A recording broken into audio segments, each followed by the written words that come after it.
we start? Yeah? Okay, George, cameras, sound, action. All right, so my name is Frank. I'm Yara's colleague and co-coordinator for the standard U204. I'm helping out for the Flexi, so I'm happy to be part of the team. I have been asked to give a presentation on the topic of origins, connections, human impact, and wayfinding. So let's just recap what we have covered on Monday, and I'll be focusing primarily on the writings of Ipeli Hawofa. Ipeli, if you've done the readings and attended the tutorials, Ipeli had a different vision of the Pacific.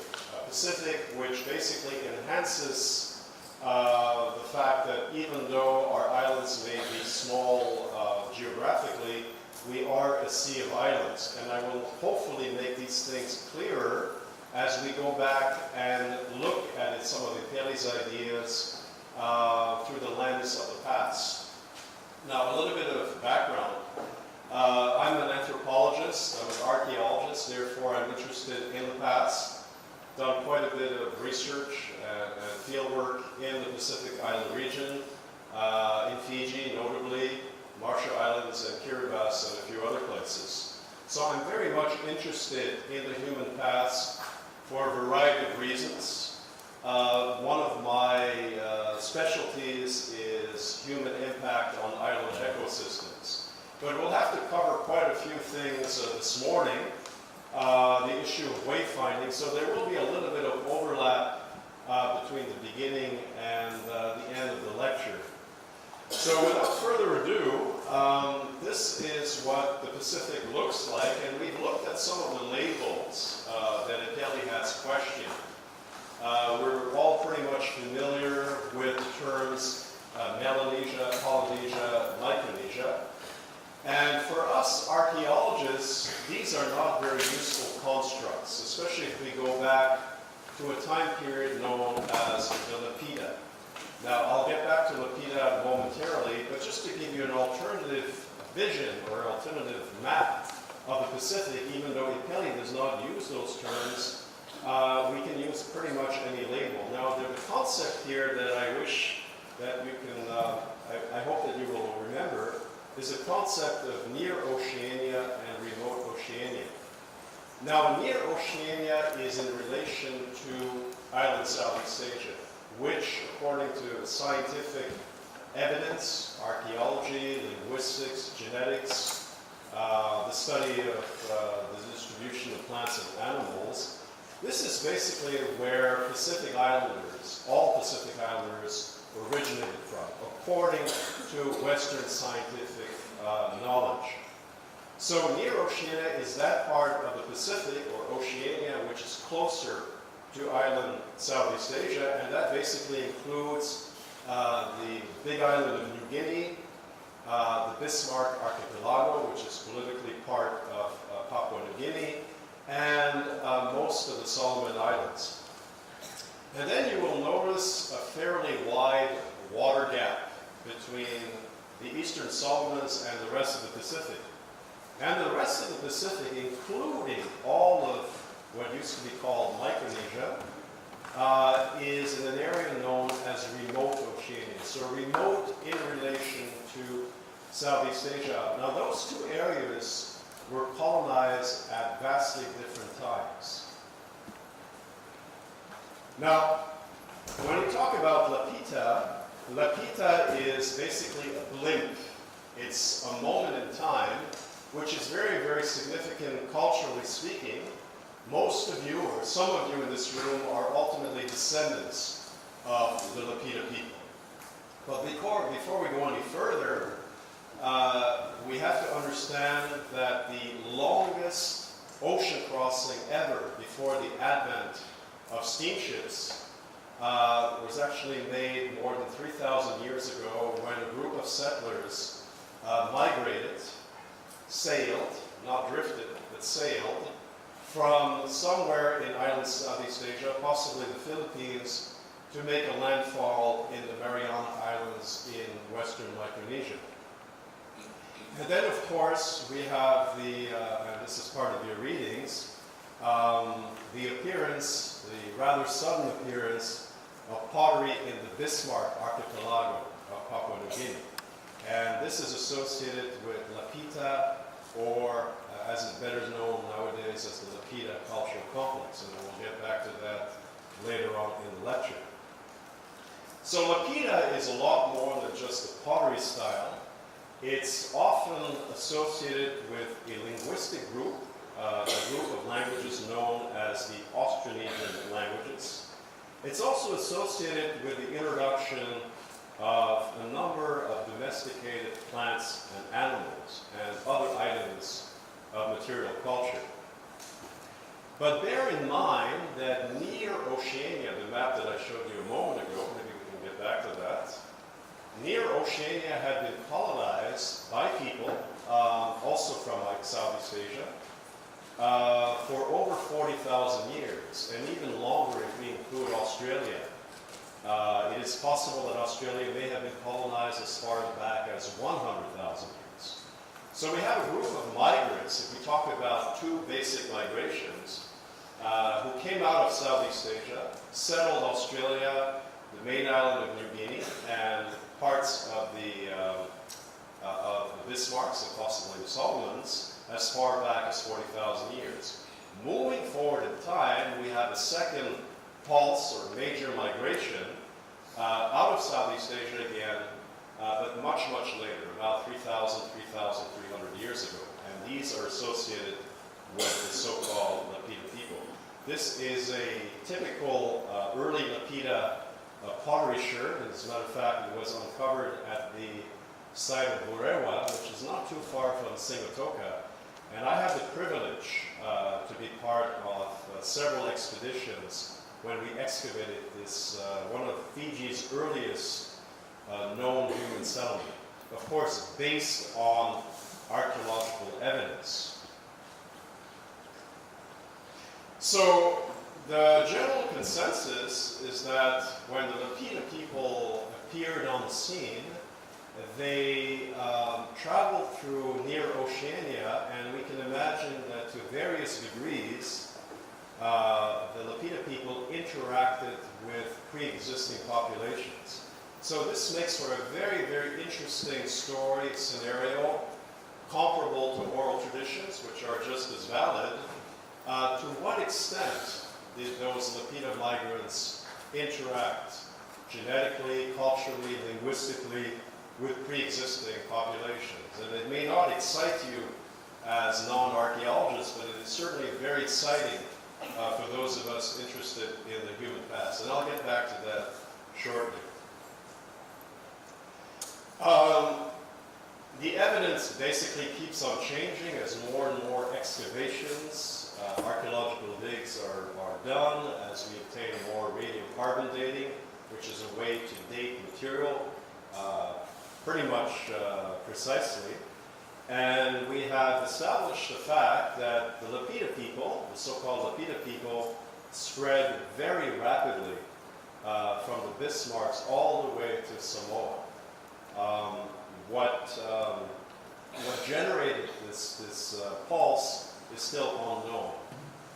Perhaps population pressure, perhaps the urge to discover. They knew there were islands out there at the horizon towards the east, but we'll never find out what really motivated people to spread. Essentially, when they crossed into remote Oceania, there was nobody there, as far as we can tell. There were no pre-existing populations anywhere in remote Oceania, so these were islands uninhabited by humans. And even though there was lush vegetation and plenty of seafood, there was very little to go by if you wanted to eat vegetables and tubers like gallo. There was very little. So the Lapita people actually introduced many of the domesticated crops and animals that we find to this day.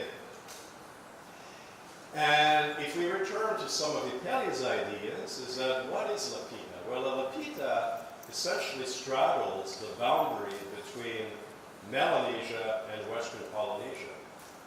So you can clearly see, if you go back 4,000 years, 3,000 years ago, that the divide, the labels, Melanesia, Polynesia, were basically meaningless. We don't exactly know how the Lapita people label themselves, but again, this vindicates what Kelly has been telling us all along, that the divisions that later Europeans established for the Pacific were basically a reflection of what happened thousands of years later, and of course were a reflection of Westerners' views of Pacific Islanders. And we'll look at those issues in greater detail later on in the course. So there was a great deal of interaction between Lapita communities and between Lapita communities and pre-existing populations in near Oceania. So as you can see, the prehistory, the history before European contact in the Pacific, was very rich in cultural diversity. And many of the questions that we ask ourselves will probably never be answered using Western scientific disciplines alone.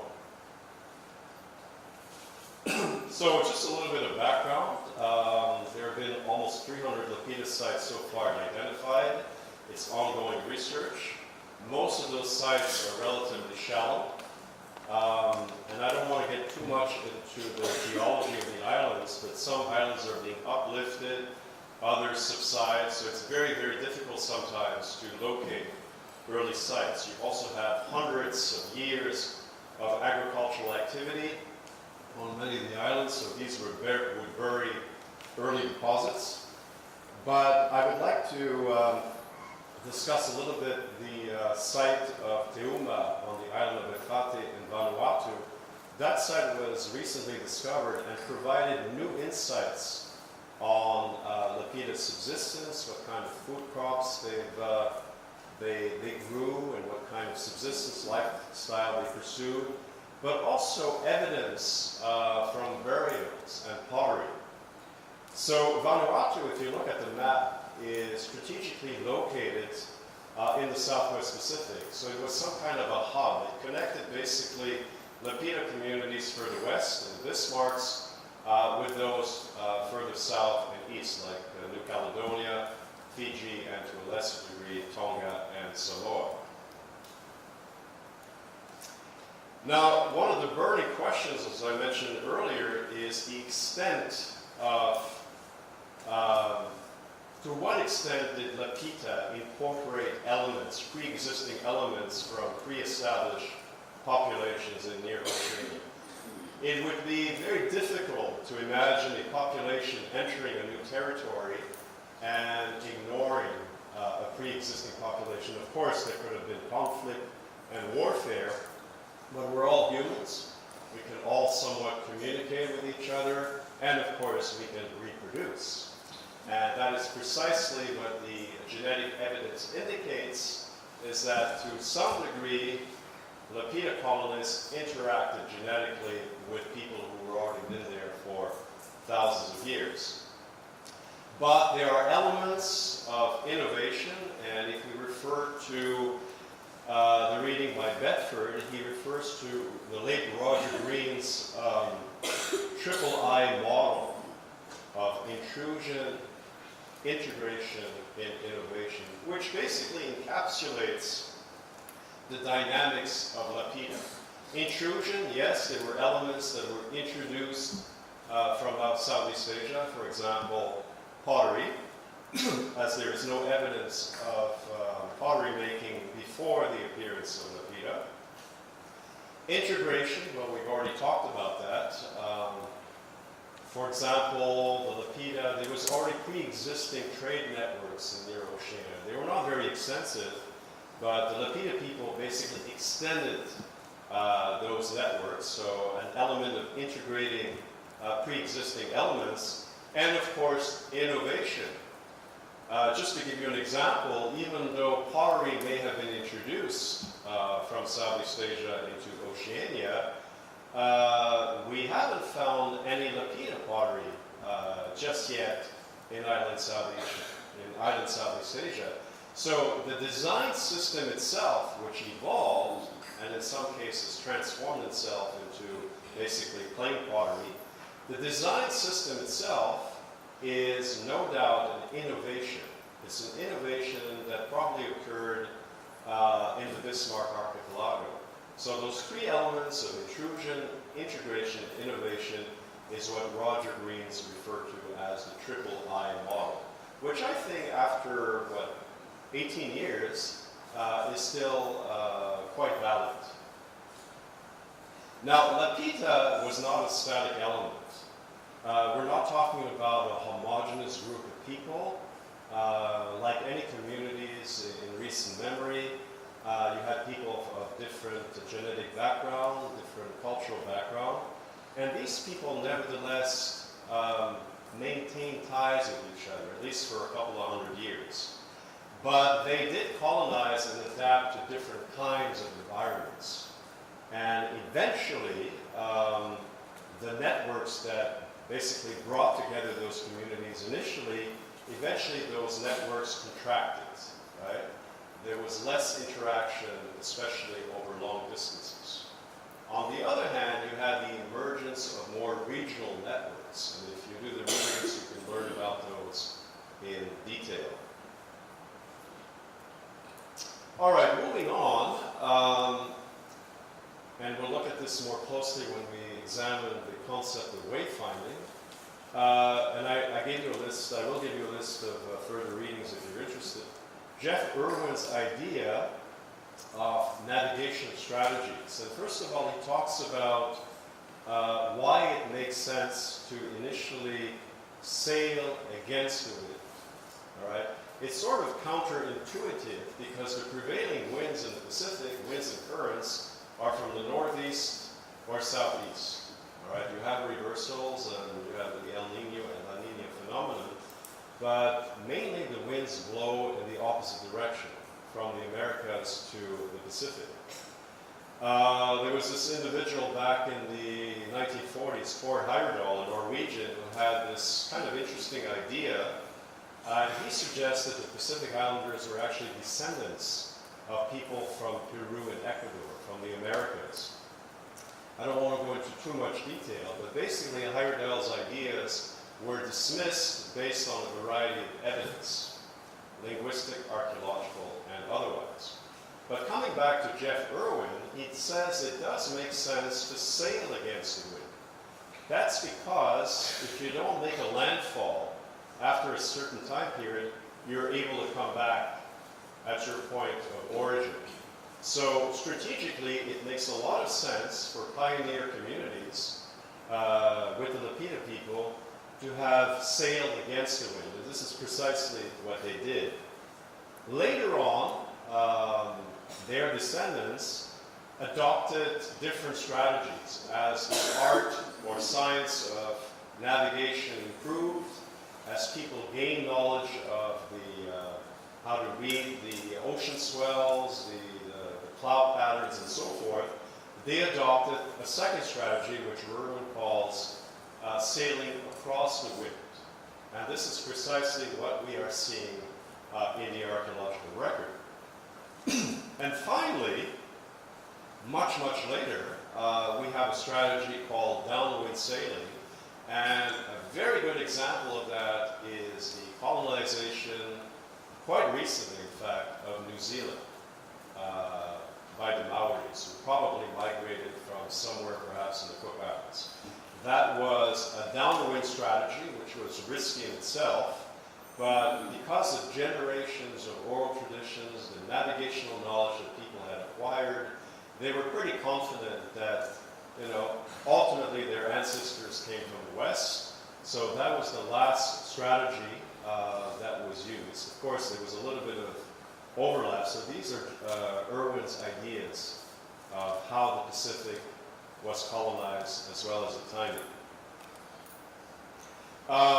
The concept, just a second here, the concept of leapfrogging, you know what a frog does, it leaps, jumps from place to place. This is a very interesting concept because until relatively recently, archaeologists believed that islands were settled sequentially.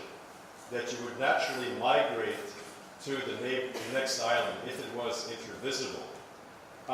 This does not appear to be the case. And just to illustrate, this is an example. The dates are radiocarbon dates. They're quite precise. And here we have an example of leapfrogging from the Bismarcks all the way to a small group of islands, politically part of the Solomons, known as the Reef Santa Cruz. What is more tantalizing, according to recent archaeological evidence, is the possibility that people may have leapfrogged again from the Reef Santa Cruz all the way to Fiji and possibly Tonga. So as you can see, based on the existing radiocarbon dates, the islands closest to the Bismarcks, the southern part of Papua New Guinea and the Solomons, the radiocarbon dates are quite late, which suggests that those places were settled relatively late. So people had sufficient knowledge, they were confident enough that they were able to make long-distance voyages without sight of land for days, confident that they would eventually make a successful landfall, perhaps come back, tell the communities back home that there was land out there, and the process continued. So the concept of leapfrogging is important. Okay, it's important to ask ourselves, why would people, first of all, move from place to place so rapidly, whether they leapfrogged or not? One of the resources which keeps on occurring especially in early Lapita sites, is an abundance of seafood, particularly shellfish. Shellfish are high protein resources, so is fish, but shellfish preserves better in archaeological sites. And we also have evidence that the Lapita people also preyed on bats and flightless birds. So these were high protein resources which, unfortunately, in some cases, were easily depleted, particularly flightless birds. Some of you may have heard of the moas, the huge flightless birds in New Zealand, which became extinct a few centuries after the Maoris arrived, perhaps as a result of overhunting, environmental degradation, and so forth. So one of the possible incentives for the Lapita people to migrate so rapidly may be because they were focusing primarily on those resources, shellfish, flightless birds, bats, and some of those resources, even though shellfish do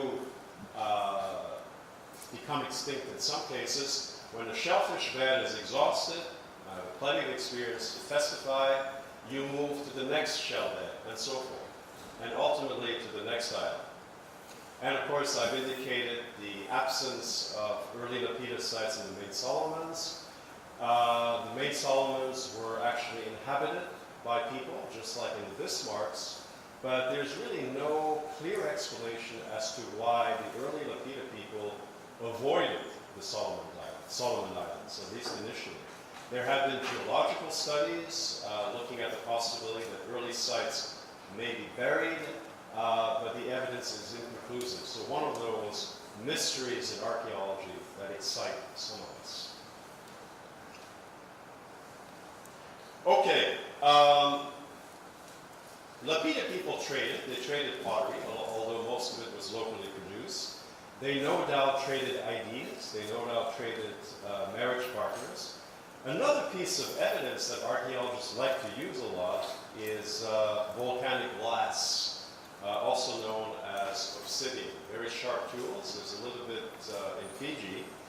But the most popular source was actually in the Bismarck. So we have literally tons of obsidian in the Reef Santa Cruz that originated in the Bismarcks. A few fragments were actually uncovered only one fragment, in fact, at Burewa. So although there are other obsidian sources across the Pacific, the source in the Bismarcks was high grade. So this is one of the elements that was traded in over long distances for a certain period of time. I've already talked about the early settlement of Tonga, the main island of Tongatapu. which may have been colonized as a result of leapfrogging directly from the Eastern Solomons, based on a variety of evidence. So as you can see, the distance of over 2,000 kilometers was quite substantial. Okay, what happened to Lapita? Well, Lapita, depending who you talk to, Lapita disappeared. I prefer to use the term transformed itself. Again, without going into too much detail, because it's basically all in Bedford's book chapter. Over time, for whatever reason, long-distance trade started to decline. And at the same time, we have the appearance of more regionally centered networks. And this is exactly what we see in the archaeological record. Pottery becomes plain. Pottery loses its decorative elements in Fiji, Tonga, and Samoa, and ultimately, in Tonga, Samoa, and the rest of Oceania, pottery basically disappears altogether. Again, another mystery for archaeologists to resolve. We can imagine that there was a change in the symbolic value of pottery, and that's why the Teuma site, the Teuma cemetery in Vanuatu, is so important. Not only did we find, that archaeologists find a number of burials which can tell us a lot about the genetics of the population and what they ate, for example, but it also demonstrates how pottery, decorated pottery, was used. It definitely had a symbolic element to it. Many burials were associated with pottery, which is not unusual on a global scale. It happens in other cultures. But with the transformation, and that's why I like the term transformation of Lapita, perhaps the symbolic value of decorated pottery was transferred, for example, to tattoos and other elements of material culture. So culture is a very dynamic process. Whether you look at Western culture or African culture or Lapita culture, Lapita is just a label that Westerners use to describe a cultural phenomenon which transformed itself over generations. All right, before we talk about human impact, which is the other topic in today's presentation, let's look a little bit closely at subsistence. We've already talked about what might have attracted the Lapita migrants, an abundance of shellfish and flightless birds, for example. And bearing in mind that remote Oceania was, as far as we know, not settled yet until the Lapita people arrived on the scene. Also, large reptiles were very attractive, easy to catch. And ultimately, those resources in some cases were depleted, and that was a further incentive to migrate to other islands. Now, there is still debate as to the importance of domesticated plants and animals among early Lapita communities. The Teuma site has some answers to those questions. Of course, some people are always saying, well, you archaeologists are never have the correct answer. I like ambiguity personally, but also the thrill of discovering something new and overturning an idea or hypothesis, which makes, I think, archaeology such an exciting field. So according to chemical evidence, the analysis of bones, for example, at the burials, it's very difficult. It seems that early Lapita people had actually a mixture of marine subsistence, food production, and foraging. By foraging, I mean like going after flightless birds and crocodiles and other creatures. And what's interesting, though, is that food production did become more important over time, not just at Teuma, but across the Pacific. And it makes sense, because if you deplete your wild resources relatively rapidly, you have to turn to another form of subsistence. So agriculture becomes more important, more sophisticated over time, whether you're in Hawaii, Fiji, Samoa, or elsewhere in Oceania. Marine subsistence continues to be important, with a few exceptions, and I'll talk about that in a moment. With a few exceptions, there is little evidence that fish and shellfish became extinct because they had high reproductive rates. So it's much harder to impact the marine environment using relatively simple technology with relatively low human populations than it is to impact the terrestrial environment. Okay, human impact, my favorite. Those of you with a geography background are well aware that islands, oceanic islands, by definition, are extremely vulnerable to disruption, right? Especially when people are involved. And compared to continental areas, which have thousands and millions of years of evolution, plants and animals on relatively isolated islands have basically lost the ability to defend themselves. A very good example of that is the fact that we have flightless birds on islands, right?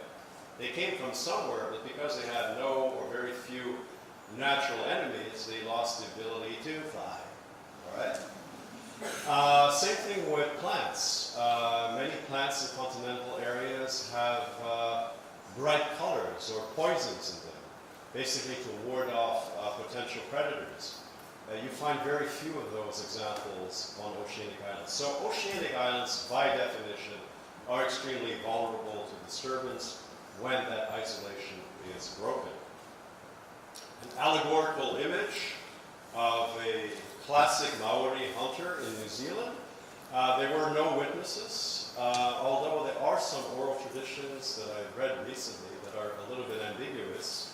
A time when, in fact, the Maoris were living and hunting the moas. There are, I think, a dozen species of moas of different sizes. The kiwi, by the way, is also a flightless bird, but it survived, perhaps because of its small size. When Europeans arrived, unless you accept those urban legends of a miner who all of a sudden saw a moa in the bush, there's absolutely no evidence, no convincing evidence that the moa survived for more than perhaps 100 years. There is a clear association between hunting and the disappearance of moa, but there are other factors such as environmental degradation. When you disrupt the environment, you basically disrupt the species' ability to feed itself. And perhaps with the accidental introduction of rats, rats are very good at preying on little birds and little eggs. So these may have been a factor as well. So terrestrial environments were heavily impacted compared to marine environments. This is at the museum at Otago. Sorry, it's not a very good layout. Ironically, the birds in the foreground are kiwis, which are actually much smaller than they're not stuffed animals, but the reconstructions in the background. So we have moa bones, we have evidence of actual implements, spears embedded in moa vertebrae, which suggests direct hunting. Okay, this is one of my favorite slides. And it basically encapsulates a concept, which I hope all of you will grasp, and perhaps you can discuss this at the tutorial. This is actually from an island in the Cook Islands, just to use an example, just to illustrate some of the processes that took place, not just in the Cook Islands, but throughout the Pacific. The top cross-section shows the island before the arrival of people. The radiocarbon dates are not that important. What I would like you to understand are the processes. So here on my right, you have what we call a climax forest. A forest which is basically untouched by humans. A marshy terrain downhill, a peat bog, on the other side more forest, and ultimately the lagoon or sea. And then you have people arriving, and this form of agriculture, even though agriculture may not have been predominant initially, people no doubt practice what we call slash and burn or shifting cultivations, which is basically you cut down, you burn down the vegetation, you allow enough time for the nutrients to regenerate, and then you plant your crops. This is a strategy that works very, very well, provided that your human population is low enough, all right? When you cut down the time of fallow, when you leave a field fallow, right, you don't leave enough time for the nutrients to regenerate themselves, right?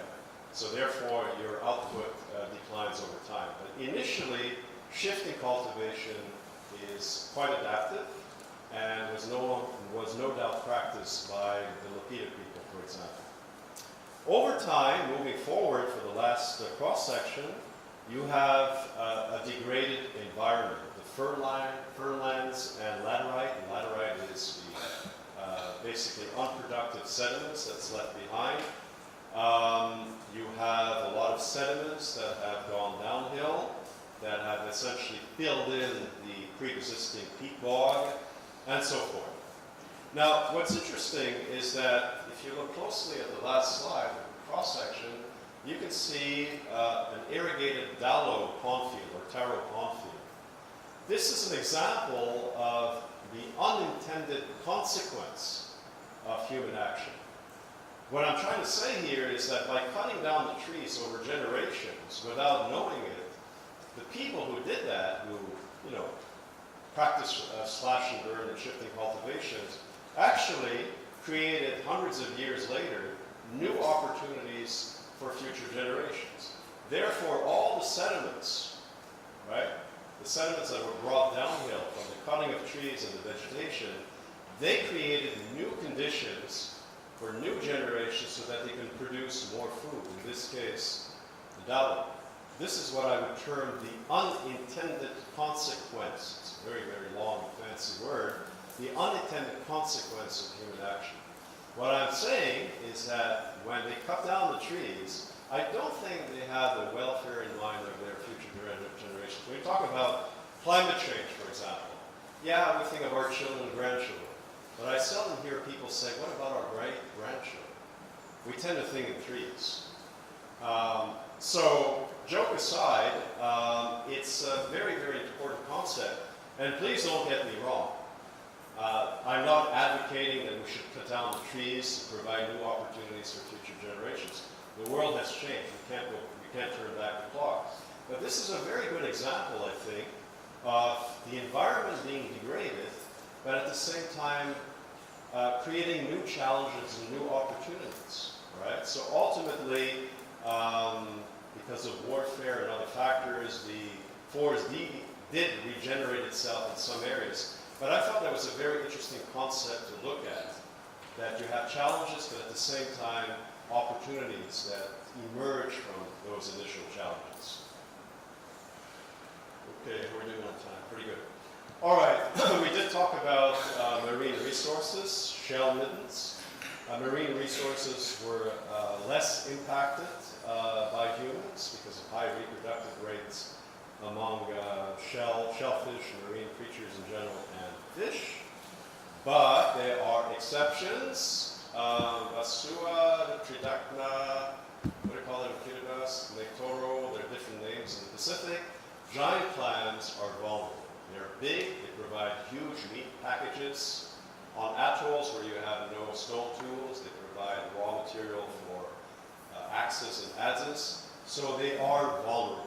There are different species of giant clams, and some of them have in fact become extinct. This is an example, again, from the Borewa site, close to Sigatoka.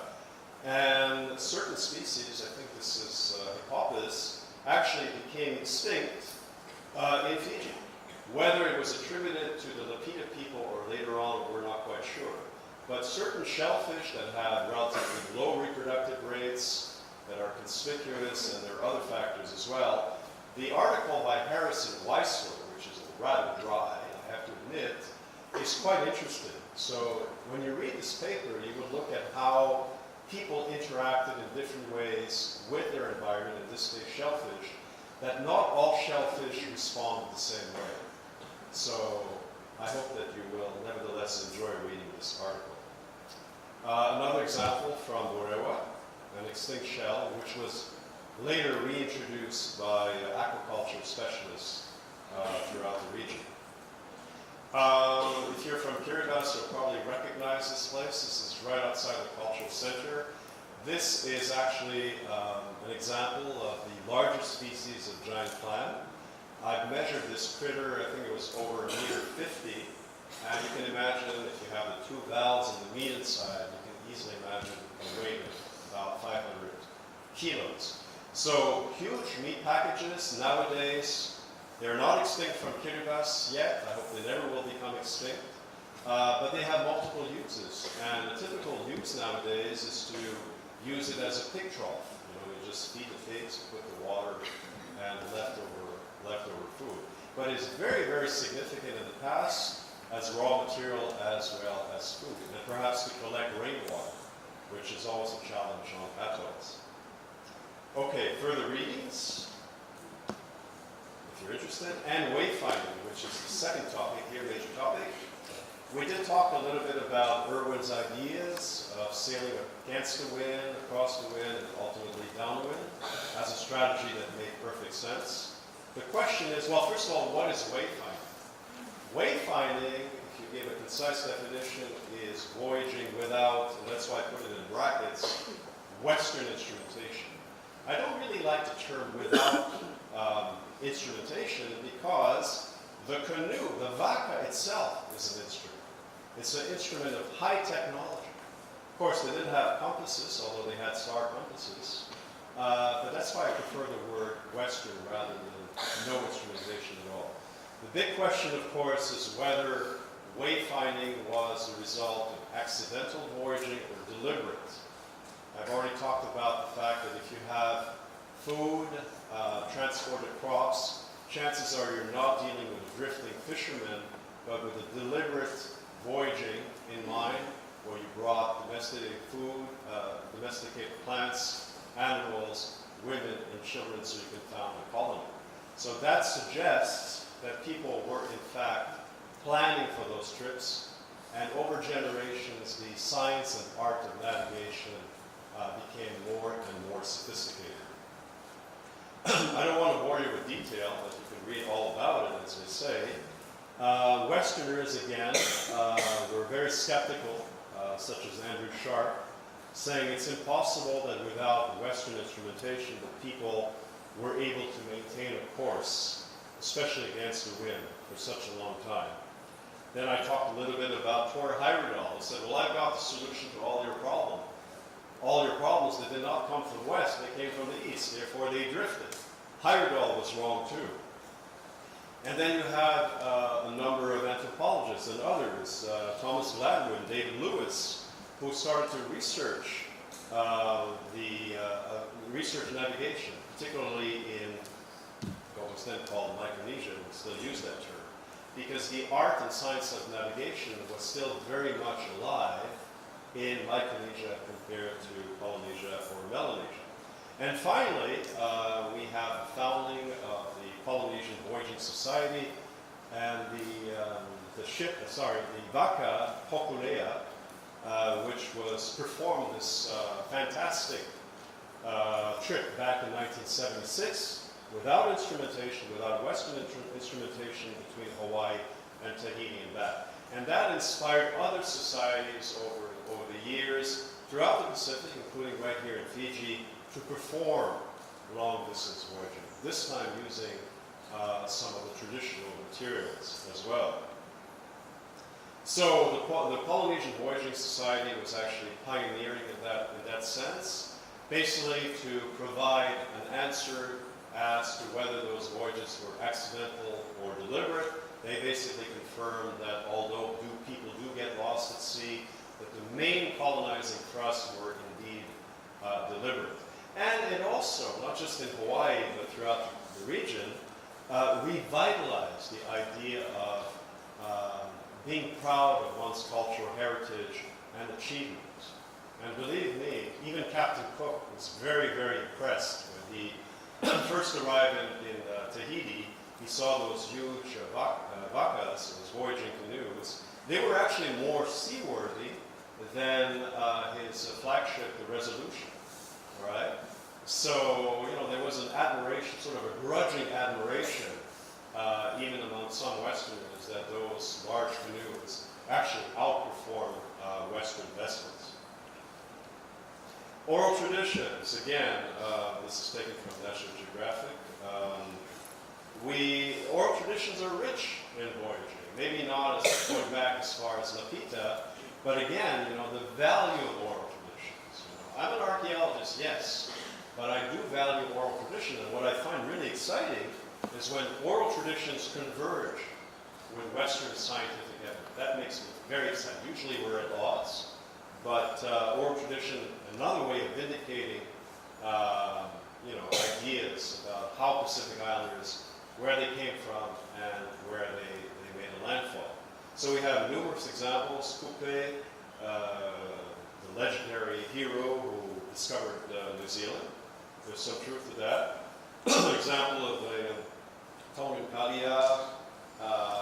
We are in Fijian waters. This, I'm not sure about the veracity of that, but here we have a blind man, I think a master navigator in his own right, who basically feels the currents, right? That's another way of finding your way. You have the star compasses, the presence of land birds, the reflection of clouds, and I think one of the hardest things to master is the ocean swells, and the Marshallese have perfected that art to perfection, in the sense that you may have heard of the Marshallese stick charts, which basically show the wind, the currents and the atolls. People would actually memorize. And same thing with the star compasses in other parts of Oceania. People would memorize those things. And everybody can fish, but not everybody can become a master navigator. Okay, so again, archaeological evidence, especially since the 1950s, have vindicated, right, have supported what oral traditions have been telling us all along. There have been other evidence, computer simulations, which I will not bore you with. Again, vindicating oral traditions. Building a canoe, well, it was a sacred task. We have many examples from the Pacific. Yes, it was a sacred task. We had to trust in the gods. There are certain taboos that should not be broken. But after all, it was a science. It was a science, all right? Birds, cloud shape, drifting vegetation, a couple of examples I've already mentioned.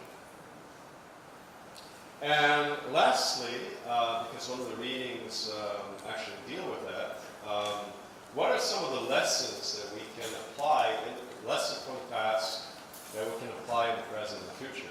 Well, I've already mentioned the idea of cultural revival, our common identity as Oceanians, as Kelly said. The idea that we are connected by the ocean, whether you live in an inland village. As Yara pointed out, rivers flow into the ocean. So part of our connectedness as Oceanians, and not just indigenous Oceanians, but anybody who has lived and who has a respect for our region, in my view, qualifies as an Oceanian. So some kind of common identity. In this globalized world, we have to go beyond indigeneity, in my view. And referring to the reading here, the idea that sustainable sea transport is an issue with the oil crisis and people increasingly being lost at sea, which is a tragedy. Boating accidents do happen, that's true, anytime, anywhere, like fires, anyway. But sustainable sea transport is a relatively novel idea with Pete Nuttall and colleagues. The idea of combining wind power with hybrid fuel and so on and so forth. So again, the relevance of not so much traditional or indigenous navigation, but perhaps we can do better, not just for the environment, but for ourselves, by using alternative sources of fuel. So again, an example from navigation that can be applied to what is called sustainable sea transport. So when you do the readings, it'll make a lot more sense. And finally, I would like to highlight the fact that in many countries in the region, you have voyaging societies. And it's not just to produce master navigators, because only a tiny fraction of the men and women, because let's not forget about women, it's not the idea that we're going to produce master navigators. No, it's to give a sense of worth, but also to provide certain skills, carving skills, weaving skills, and also possibility of income generation. So if you go through a local school for that purpose, it has a much broader range of objectives, which is an effort that all of us, that those who run those societies, strive for. And a few readings if you're interested. So I'd like to thank you for your attention.